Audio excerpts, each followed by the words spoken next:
and all distinguished speakers, participants of the MMA Impact Indonesia, ladies and gentlemen. It is indeed an honor and privilege for me to be invited into this forum. I told Bu Santi last night that I served Jakarta for 5 years, but didn't get a chance to join this event. But after I'm done, I get invited to join this event. So, I thank you for the invitations, and it's better late than never. And the subject is something of importance to all of us. But for me, it's also a very unique subject. We're talking about marketing. And this year, believe it or not, I dove into an endeavor of marketing for the whole year. For the whole year of campaigning, that was, in a way, it's about marketing. So I was actually planning on sharing some of our experience and how it may relate to what you're doing. Slides has been prepared, and we thought about it. But then the discussion last night changed my mind. I thought I better talk about something more macro. But if I may, I'll show you that we actually had prepared the slides, and I'm going to share it with you. I'm going to send it to Bu Santi, and hopefully Bu Santi then share to all participants. But for me, I will be talking about something else this morning. Just a minute, I hope we can get connected here. Just a minute.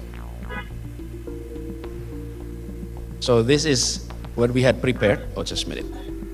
It's always a challenge about the compatibility.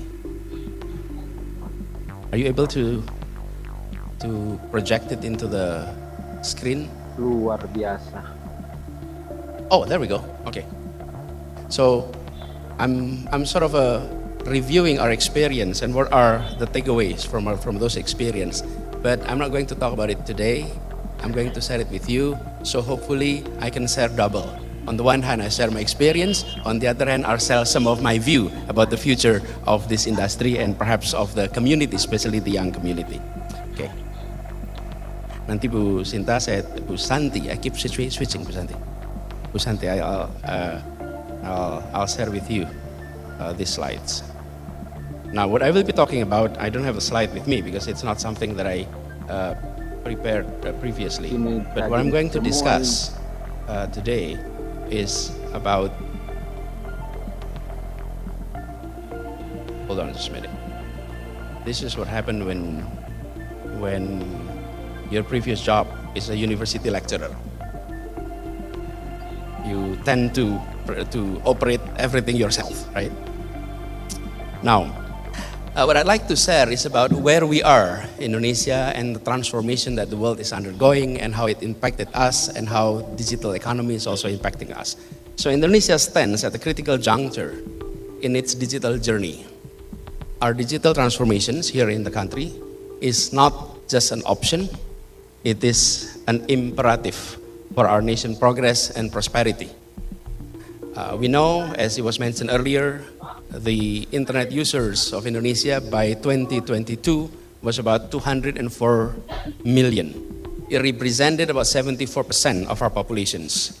And we have a robust foundation for digital growth. The digital economy itself is projected to be our next engine of economic growth, with the potentials to reach 146 billion by 2025. However, this transformation will not only touch one or two sectors. It will touch every sectors from e-commerce to fintech to healthcare to education. And as we navigate this digital horizon, we must ensure that our transformations is 1, inclusive, 2, sustainable, 3, align with our cultural values. I'll explore those 3 aspects. We all have witnessed that our economy, with all the plus and minus, can be considered as resilience. And our GDP growth is projected to reach 5.3 in 2024 this year. And hopefully this growth continue in the years to come. What I'd like to discuss here is this. Despite global economic challenges, Indonesia's economy remain stable. Our economic resilience is not only about numbers, but it shows our strength, our adaptability of one, the people, the business community, the institutions. And the fintech sector, which is rapidly growing, with digital payments and peer-to-peer lending seeing significant growth. The digital services, including educational tech and health tech, are expanding access to essential services across the nations. So these digital sectors, we're not just building businesses. What we are seeing, it creates solutions that address real needs in our society, from financial inclusions to accessible education and healthcare. And in fact, just prior to this session, I had conversations with Pak Tanto that share some of his stories about new startups that fill in niche market with regard to internship and all of that. So what we are seeing is a growth that we had never seen before on those areas. But the questions then, what are the challenges and what are our responsibilities to this? We understand that every nations have their own challenges when it comes to digital technology and economy. So is Indonesia. The first challenge that we have is how do we address the digital divide and ensuring inclusive growth. That is one issue. As we embrace the digital future, we must also ensure that no Indonesians is left behind. The digital divide is not about access to technology. Let's not overlook this issue. It is about access to opportunity. Yes, internet penetration has reached 74% of the populations, but still the gap between urban and rural were very significant. I had the opportunity to visit no less than 135 cities, districts across Indonesia in the past 18 months. And I've seen that gap in a real way. So bridging this divide requires more than just infrastructure. It demands digital literacy programs, affordable devices, and contents that are relevant to all Indonesians. And we must remember this. The true progress is not measured by how far the front runners have advanced. The true progress is measured by how many we have brought along with us. So if you have a horse carrier, there are 6 horses in your wagon. Which horse will determine the speed of the wagon? The fastest horse or the slowest horse? It's the slowest horse. If you have 6 horses, it's the slowest that determine the speed of the wagon. And same thing with Indonesia. If we don't address those who have least opportunity, it will and it may slow down our progress. That's first challenge. The second challenge is balancing innovations with cultural values and social responsibilities. Innovation is crucial for our nation growth, but it must be anchored in our culture. It must be anchored with social responsibility. So the rise of digital financial services must improve, and that we have to ensure that these innovations do not erode our communal spirit of, for lack of other word, gotong royong, or collaborations. Our challenge is to harness technology in ways that strengthen our social fabrics. So we must innovate not just in technology, but in how we apply it to uplift our society. We must understand that the most valuable innovations are those that enhance our humanity, not to replace it. Let me underline it. The most valuable innovations are those that enhance our humanity, not to replace humanity. That's the second challenge. The third challenge is in regard to the importance of data privacy and cybersecurity. We have seen that as we become more digitally connected, the protections to our citizens' data and security of our digital infrastructures have become paramount. Indonesia faced over 1.4 billion cyber attacks in 2022, and it highlighting the urgent needs for robust cybersecurity measures. So, in that sense, it is crucial for us to address that as part of our responsibility. Data is often called the new oil. The difference is oil is non-renewable while data is renewable. However, as oil, if it is mishandled, it can cause significant damage. We must treat data with the respect and the care it deserves. In this digital age, in our age today, trust is the most valuable currency. Same as in a democracy. In a democracy, trust is the pillar of democracy. Therefore, we must safeguard. We must safeguard trust through strong data protections and cybersecurity measures. So these challenges are significant, but there are also opportunities. I think by addressing all these issues thoughtfully, collaboratively, we can build a digital future that is not only prosperous, but also 1, inclusive, 2, culturally rich, and 3, secure. This is the Indonesia approach that I think we must strive for a nation that leads in innovation while staying true to its values and it's protecting its people. So how do we move to the future? Let me point out a few points. There is no single sector that can drive progress alone.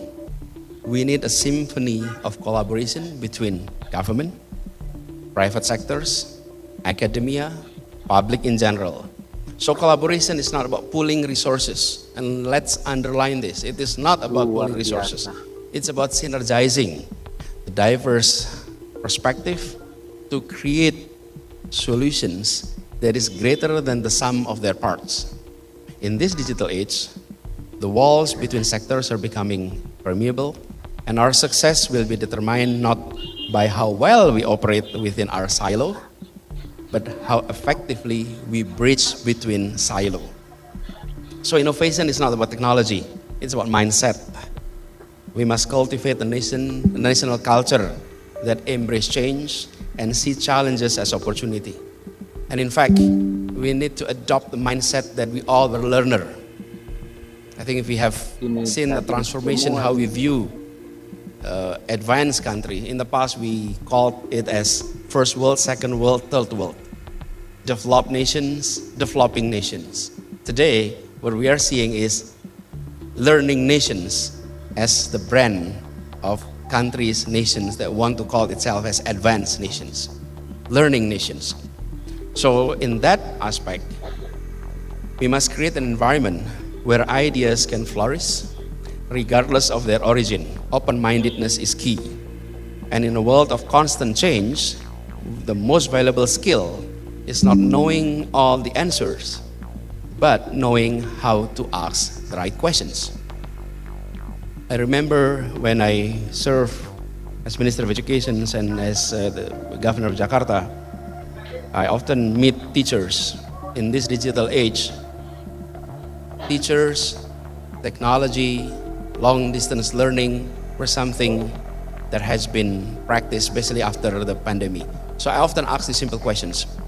Can technology replace teacher? Can digital technology replace teacher? And when I share that questions with our teachers, most of them will say, no way, Pak. There is no way this technology is going to replace my role. And then I said, perhaps I posed the wrong questions. Perhaps the question is not about can technology replace teachers. Perhaps the question should have been, what kind of teachers were replaceable by technology? And what kind of teachers can never be replaced by technology? And can we reflect on ourselves?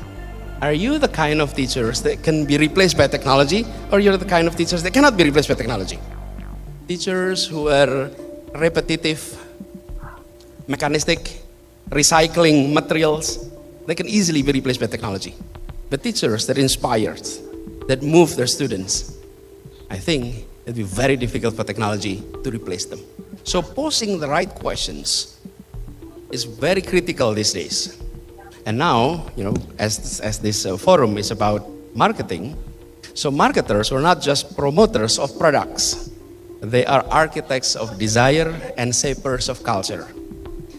In our digital future, your role is more crucial than ever.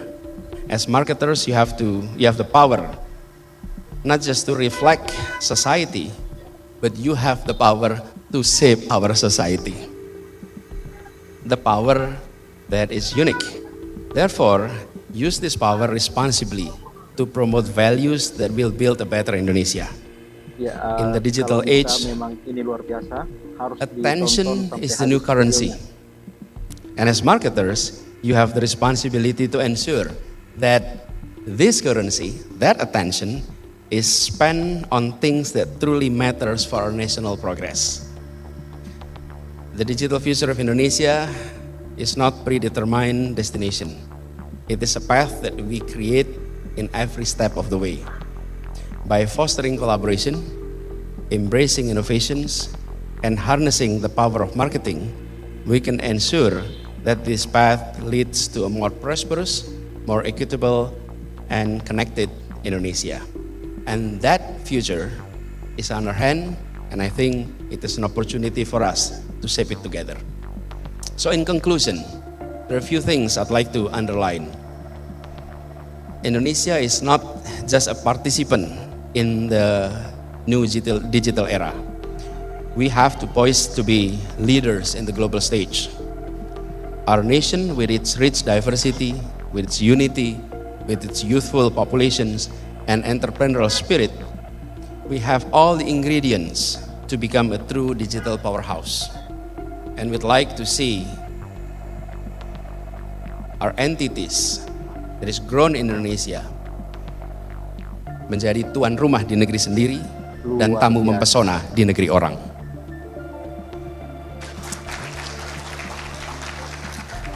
So, not only jago kandang, how do we say this in English? Jago kandang. We're good in our home, but we also be impressive in the outside world.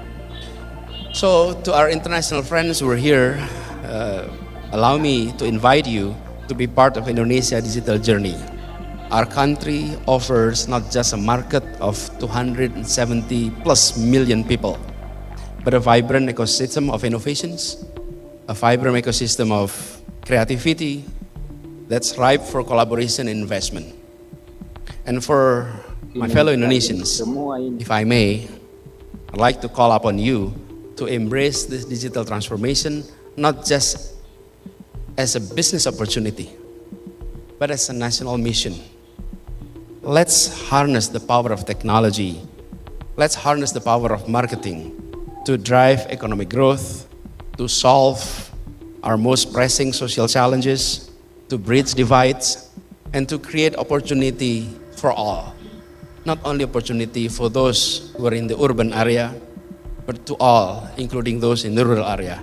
Not only those who have the privilege of enjoying higher education, but for those who may not have the opportunity to taste advanced educations. And as we innovate and push boundaries, let's remember that our ultimate goal is not just to create a digital Indonesia, but to create a more equitable, prosperous, and uniting nations that contribute positively to the global community. So if I may, put in a brief line, the future of Indonesia is digital, and that future starts here, starts now, starts with all of us, starts from each one of us. And I believe together, let's write the inspiring chapter in the Indonesian digital story. A story that will resonate not just within our archipelago, but across the world across the globe, and that all of us can tell ourselves we're part of this noble endeavor. Thank you very much. Assalamualaikum warahmatullahi wabarakatuh.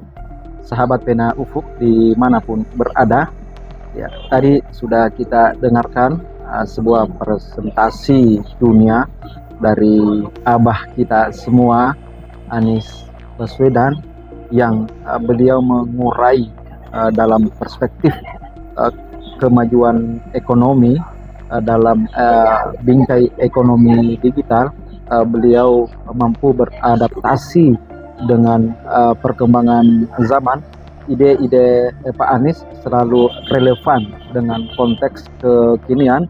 Pak Anies sangat adaptif untuk menghadirkan solusi-solusi yang menjadi tantangan tersendiri pada saat ini, khususnya perkembangan pesat internet, dunia yang mau tidak mau juga merambat ke sektor bisnis, sehingga para pemikir-pemikir termasuk Pak Anies Baswedan bagaimana melahirkan sebuah gagasan besar untuk memberdayakan orang-orang lemah, untuk memakmurkan negara melalui pemanfaatan digital ini untuk pertumbuhan ekonomi agar bisa dinikmati oleh masyarakat itu sendiri.